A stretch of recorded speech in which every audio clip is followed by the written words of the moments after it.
Assalamualaikum warahmatullahi wabarakatuh. Kami dari mahasiswa Universitas Islam Negeri Sumatera Utara.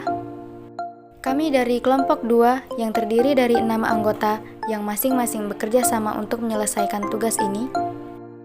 Pada video kali ini kami akan membahas tentang teori himpunan.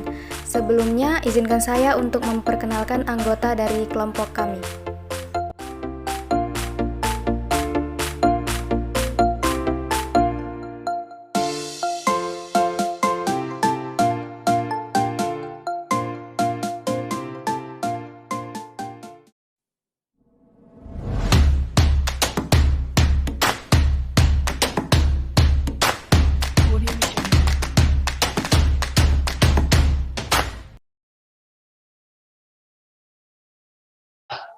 Pengertian himpunan.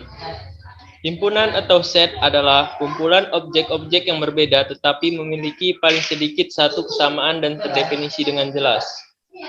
Misalkan, terdapat pensil, pulpen, dan penghapus dalam kotak pensil, maka itu merupakan himpunan. Yang kedua, terdapat pensil, pulpen, dan penghapus, tetapi tidak di satu tempat yang sama, maka itu bukan merupakan himpunan. Cara penyajiannya, yang pertama, enumerasi atau mendaftarkan semua anggota himpunan. Misalkan, himpunan A memiliki anggota 2, 4, dan 6. Contoh lain, himpunan B memiliki anggota bebek, ayam, dan burung. Yang kedua, dengan mendeskripsikan sifatnya. Misal, P himpunan bilangan asli kurang dari 5, maka dapat disimpulkan P memiliki anggota 1, 2, 3, dan 4. 3 yaitu simbol baku. Simbol baku biasanya ditulis dengan huruf kapital dan cetak tebal. Misalnya C himpunan bilangan bulat dari -1 kurang dari 3. Yang keempat yaitu ada notasi pembentuk adalah himpunan yang dinyatakan dengan menulis syarat yang harus dipenuhi oleh anggotanya. Misalnya himpunan D di mana X beranggota bilangan asli kurang dari 6. Selanjutnya yaitu ada diagram Venn. Diagram Venn itu himpunan yang disajikan dalam bentuk grafis. Misalnya ini S-nya itu ada 1, 2, 3, 4, 5, 6, 7, 8 dan A 1, 2, 3, 4, 1, 2, 3, 5 dan B 2, 5, 6, 8. Di sini himpunan A dan himpunan B itu ada sama yaitu angka 2 dan 5. Jadi kita terutama di sini. Dan untuk selebihnya dari himpunan S itu kan ada anggota yang tidak terdapat dalam himpunan A dan B, maka kita taruh di luar sini. Himpunan kosong adalah himpunan yang tidak memiliki satupun anggota. Himpunan kosong dinotasikan dengan kurung Kurawa. Contoh, A sama dengan bilangan ganjil yang harus dibagi 2. Himpunan bagian. Himpunan dapat dinyatakan sebagai himpunan bagian adalah jika setiap anggota dari A merupakan anggota dari B. Himpunan bagian dinotasikan dengan A himpunan bagian B. Contoh, A sama dengan 1, 3, 5, 7, 9, B sama dengan 1, 2, 3, 4, 5, 6, 7, 8, 9, 10. Semua anggota himpunan A juga merupakan anggota himpunan B. Himpunan kardinalitas. Kardinalitas pada himpunan yaitu banyaknya anggota dari suatu himpunan yang dituliskan N, buka kurung A, tutup kurung. Contoh pertama, C sama dengan himpunan bagian genap yang kurang dari 10, maka C sama dengan 2, 4, 6, 8. Maka kardinalitas dari himpunan tersebut adalah C sama dengan 4. Contoh 2, A sama dengan himpunan hewan berkaki 2, maka A sama dengan ayam, bebek, dan burung. Maka kardinalitas dari himpunan tersebut adalah A sama dengan 3. Himpunan yang sama. Himpunan dapat dinyatakan sama jika kedua himpunan masing-masing memiliki anggota yang sama. Jika anggota pada himpunan A ada pada himpunan B, dan jika anggota himpunan B ada pada himpunan A, maka kedua himpunan tersebut dinyatakan sama. Himpunan yang sama dapat dinyatakan dengan A sama dengan B. Contoh, C sama dengan 5, 6, 5, 7, dan D sama dengan 7, 5, 7, 6. Karena setiap anggota pada himpunan sama, maka C sama dengan D. Himpunan saling lepas. Himpunan saling lepas adalah 2 atau lebih himpunan yang memiliki anggota yang berbeda satu sama lainnya atau tidak memiliki anggota yang sama. Dapat dinotasikan dengan A saling lepas dengan B. Contoh, himpunan P, A, B, C, D, dan himpunan R 2, 4, 6, dan 8. Jadi, contoh tersebut merupakan himpunan saling lekas karena anggota pada himpunan P berbeda semuanya dengan anggota pada himpunan R. Himpunan kuasa. Himpunan kuasa atau power set dari himpunan A. Himpunan kuasa adalah himpunan yang elemennya merupakan himpunan bagian dari A itu sendiri. Dinotasikan dengan T kuasa A. Selanjutnya yaitu operasi pada himpunan. Nah, operasi pada himpunan terdiri dari beberapa. Yang pertama ada yang namanya itu adalah irisan. Nah, irisan adalah himpunan yang setiap elemennya merupakan elemen dari himpunan A dan himpunan B. Nah, irisan sendiri dinotasikan dengan A irisan B sama dengan X, di mana X anggota himpunan A dan X anggota himpunan B. Contohnya misal, terdapat himpunan A yang terdiri dari 1, 3, 6, 7, 10, dan 11. Kemudian himpunan B terdiri dari 2, 5, 6, dan 10. Maka A irisan B adalah 6 dan 10. Kemudian adapun diagram Venn irisan yaitu seperti yang tertera pada layar. Kemudian yang kedua ada yang namanya itu gabungan atau union. Nah, gabungan atau union itu adalah hubungan dari himpunan A dan himpunan B, di mana setiap anggotanya merupakan anggota himpunan A dan himpunan B. Adapun notasi gabungan yaitu A gabungan B sama dengan X, di mana X anggota himpunan A atau X anggota himpunan B. Contoh, misal terdapat himpunan A yang terdiri dari 12, 14, 16, dan 18, kemudian yang himpunan B terdiri dari 11, 14, 21, dan 24. Maka A gabungan B adalah 11, 12, 14, 16, 18, 21, dan 24. Kemudian adapun diagram Venn gabungan yaitu seperti yang tertera pada layar. Selanjutnya ada yang ketiga tuh namanya adalah selisih. Nah, selisih adalah suatu himpunan yang elemennya merupakan elemen dari himpunan A, tetapi bukan elemen dari himpunan B.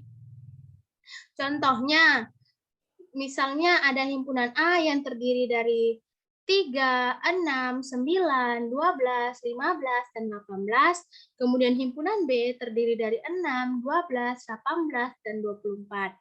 Maka A kurang B itu adalah yang ada di himpunan A, tapi tidak ada di himpunan B. Nah, itu dia ada angka 3, ada angka 9, ada angka 15. Kemudian, kalau misalnya B dikurang A, adalah anggota yang ada di himpunan B aja. Tidak ada di anggota di himpunan A, yaitu 24. Nah, kemudian ada yang namanya komplemen. Nah, komplemen adalah himpunan A yang didefinisikan semua anggota himpunan semesta yang bukan anggota himpunan A. Contoh notasinya itu A komplemen adalah X, di mana X anggota bilangan semesta, himpunan semesta, kemudian X elemen atau anggota himpunan A. Contoh, misal terdapat himpunan semesta yang terdiri dari 1, 2, 3, 4, 5, dan seterusnya sampai dengan 10. Kemudian himpunan A terdiri dari 1, 2, 3, 4, dan 5. Maka A komplemen adalah anggota yang tidak ada di himpunan A.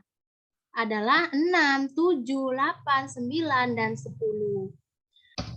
Di sini saya akan melanjutkan penjelasan dari operasi pada himpunan yang kelima yaitu beda stangkup, di mana beda stangkup adalah suatu himpunan yang anggotanya ada pada himpunan A dan himpunan B, tetapi tidak ada pada keduanya.